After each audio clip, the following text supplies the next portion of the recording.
এই মুহূর্তের মধ্যে সবচেয়ে বড় খবর, গডসেকে নিয়ে বিতর্কিত মন্তব্য। অভিজিৎ গঙ্গোপাধ্যায়ের প্রার্থী পদ প্রত্যাহারের দাবি কংগ্রেসের। বিতর্কিত মন্তব্যে জড়ালেন অবসরপ্রাপ্ত বিচারপতি তথা তমলুক থেকে বিজেপি প্রার্থী অভিজিৎ গঙ্গোপাধ্যায়। সংবাদ মাধ্যমের প্রশ্নের উত্তরে তিনি বলেছেন তিনি গান্ধী ও গডসের মধ্যে কোনো একজনকে বেছে নিতে পারবেন না। এই মন্তব্য সামনে আসার পরে কংগ্রেসের তরফে অভিজিৎ গঙ্গোপাধ্যায়ের প্রার্থী পদ প্রত্যাহারের দাবি করা হয়েছে। সংবাদ মাধ্যমের সঙ্গে কথোপকথনে অভিজিৎ গঙ্গোপাধ্যায় বলেছেন মহাত্মা গান্ধী ও নাথুরাম গডসের মধ্যে কোনো একজনকে বেছে নিতে পারবেন না। অবসরপ্রাপ্ত বিচারপতি বলেছেন গান্ধীজিকে হত্যার পিছনে গডসের যুক্তিও বুঝতে হবে।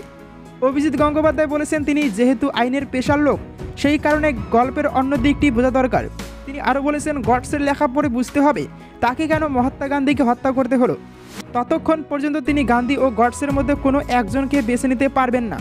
তবে অবসরপ্রাপ্ত বিচারপতি অভিজিৎ গঙ্গোপাধ্যায় মহাত্মা গান্ধীর হত্যার নিন্দা করেছেন এবং ঐতিহাসিক ঘটনার সব দিক পরীক্ষা করার প্রয়োজনীয়তার উপরে জোর দিয়েছিলেন। কংগ্রেসের সাধারণ সম্পাদক জয়রাম রমেশ অবসরপ্রাপ্ত বিচারপতি অভিজিৎ গঙ্গোপাধ্যায়ের এই মন্তব্যের তীব্র সমালোচনা করেছেন।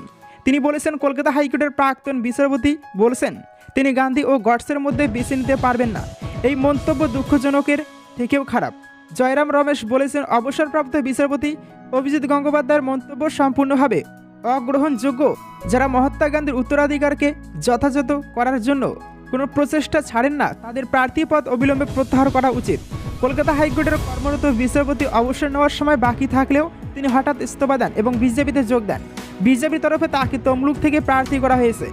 এখন দেখার বিষয় অভিজিৎ গঙ্গোপাধ্যায়ের এই মন্তব্যের পর তার বিরুদ্ধে কী পদক্ষেপ করা হয়।